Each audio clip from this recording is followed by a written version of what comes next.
मी अरुणा देशपांडे. तर ही एक खूप छान गोष्ट आहे.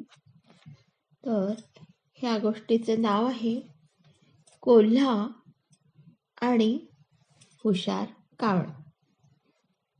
एका गावाजवळ एका झाडाखाली कोल्हा आरामात बसला होता.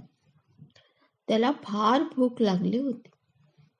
मग त्याने विचार केला, एखादा पक्षी खाद्य घेऊन येईल व आपण हुशारीने त्याच्याकडून ते खाद्य घेऊ व आराम करू लागला. असा विचार कोल्हा करत असताना एक कावळा मोठा फ्रेश पावाचा तुकडा घेऊन झाडावर बसून खाऊ लागला. हे कोल्ह्याने पाहिले व आता मला पाव मिळणार हे ठरवून तो कावळ्याला म्हणाला, कावळे दादा, आज तू फार छान दिसत आहेस. तुझा आवाजही फार गोड आहे. तू मला गाणे म्हणून दाखव. अशी तारीफ करू लागला. कावळा हे सर्व मन लावून ऐकत होता. पावावर ताव मारत होता. शेवटी न राहून कोल्हा म्हणाला, मला त्यातला अर्धा पाव दे.